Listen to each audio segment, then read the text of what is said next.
وسلم على حبيبه الكريم الأمين العزيز الرؤوف الرحيم أما بعد فأعوذ بالله من الشيطان الرجيم بسم الله الرحمن الرحيم يا أيها الذين آمنوا إذا قيل لكم تفسحوا في المجالس فافسحوا يفسح الله لكم صدق الله العظيم الصلاة والسلام عليك يا حبيبي يا سيدي يا رسول الله صلى الله تعالى عليك وسلم. میلاد النبی کا مہینہ مبارک ہو. اللہ پاک ہم سب کے لیے رحمت للعالمین کے کرم سے ہم سب کو رحمت نصیب فرمائے. آیت نمبر 10 تک کا درس ہو چکا ہے. آج کا جو درس ہے بڑا امپورٹنٹ درس ہے جو عمومی طور پر ہمارے لیے اور آپ کے لیے مسجدوں میں خاص طور سے اور کبھی بھی محفلوں میں اس طرح کی حرکتیں سامنے آتی ہیں جس سے دل دکھتا ہے. کیا ہے اس کا پس منظر دیکھیے. یا ایھا الذین آمنوا اذا قیل لکم، اے ایمان والو توجہ دیجیے گا، جب تم سے کہا جائے تفسحوا فی المجالس کہ محفلوں میں ذرا کشادہ جگہ بنا کر بیٹھو. محفلوں میں کشادہ جگہ بنا کر بیٹھو، تنگی کے ساتھ نہ بیٹھو.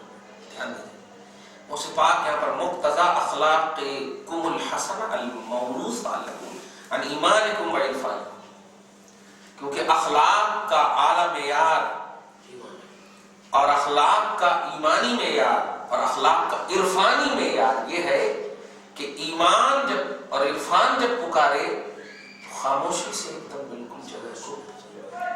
اب ایک دم چھوٹی سی بات ہے، لوگ یہ ضرور کہتے ہیں کہ صف اول میں کوئی اگر بیٹھ جائے تو اس کو اٹھانا نہیں چاہیے، لیکن اگر کوئی اس سے اعلیٰ افضل ترین آ جائے تو چاہیے کہ وہ خود اٹھ جائے. لیکن کوئی گھٹیا اگر آ جائے وہ زبردستی اٹھانے کی کوشش کرے یہ ایمان کے خلاف، یہ عرفان کے خلاف. اسی طرح مسجد میں آداب مسجد میں سے یہ بھی ایک ہے کہ پہلے تو آپ کو جگہ جہاں مل جائے الحمدللہ اللہ کے گھر کی اس عظیم جگہ کو قبول کر کے بیٹھ جائے. کبھی بھی اپنی نیت سے یہ نہ سوچیے کہ ہم امام کے پیچھے یا صف اول میں رہیں گے تو ہی ہم کو ثواب ملے گا، جیسے کہ کچھ لوگ اپنا رزق سمجھتے ہیں. میں نے یہاں تک دیکھا ہے کہ اگر استنجا لگ جائے تو وہ کچھ رکھ کر جاتے ہیں. کیوں آپ رکھ کر کے گئے؟ تو مطلب یہ کہ سامنے والا اگر جماعت کھڑی بھی ہو جائے تو آپ کا انتظار کرے گا؟ نہیں، یہ غلط تصور ہے. پہلے آگے اگر سامنے بیٹھ جائے تو کوئی حرج نہیں، کوئی حرج نہیں. لیکن اعلیٰ اور افضل میں گھٹیا آدمی سب سے بڑی پہچان یہی ہے کہ اے ہٹو میں یہاں کا سیکریٹری ہوں، ہٹو میں یہاں کا صدر ہوں. یہ سب سے گھٹیا پہچان. اللہ تبارک و تعالیٰ کے گھر میں محمود اور ایاز ایک ہے، امیر اور غریب ایک ہے. اپنی سعادت ہے کہ اگر مل گئی اچھی جگہ، نہیں تو خدا کے گھر میں جہاں بھی مل جائے خدا کا گھر ہے. ایمان اور عرفان کی شان بتا رہا اللہ آیت نمبر 11 میں. اے ایمان والو جب تم سے کہا جائے کہ مجلس کو کشادہ کر کے بیٹھو، اس سے ایک یہ بھی مراد ہے کہ غوث پاک فرمائے گا اپنے وقت تزیقکم و تحسبکم، یعنی ایک دم یوں سمجھیے کہ 35 آدمی ایک صف میں آ سکتے ہیں. تو آسان سے سمجھا رہا ہوں 35 آدمی آ سکتے ہیں، لیکن آپ آسانی اچھے سے آ سکتے ہیں، لیکن آپ ایسا بیٹھے ہوئے ہیں کہ 30 یعنی 30 آدمی آ رہے ہیں. ایک تو ایسے بیٹھے ہوئے ایک دم پورے مطلب بے توجہی کے ساتھ. ایک تو یہ اس سے بھی منع فرمایا ایمان کے خلاف. اور سب سے بڑی جو غلطی ہے مسجدوں میں دیکھ رہا ہوں میں کہ وہ لوگ جو آخر میں بھی آتے ہیں تو اپنی ایک جگہ ریزرو سمجھتے ہیں. عذر والے الگ ہیں، مستثنا کرسی پہ پڑھتے ہیں وہ مستثنا، ان کی جگہ خاص ہے وہاں مت مل. لیکن عام آدمی جس کو اللہ پاک نے پہنچ دی جہاں جگہ مل جائے ایک دم وہیں پر. ایک حدیث پاک اس سلسلے میں آپ کو بتاؤں، 3 لوگ رسول پاک صلی اللہ علیہ وسلم کی مطلب بخاری شریف کی حدیث سے 3 لوگ رسول پاک صلی اللہ علیہ وسلم کی بارگاہ میں آئے. دیکھیے گا مجلس مصطفیٰ کا لحاظ، ہر دینی مجلس نبی کی مجلس ہے.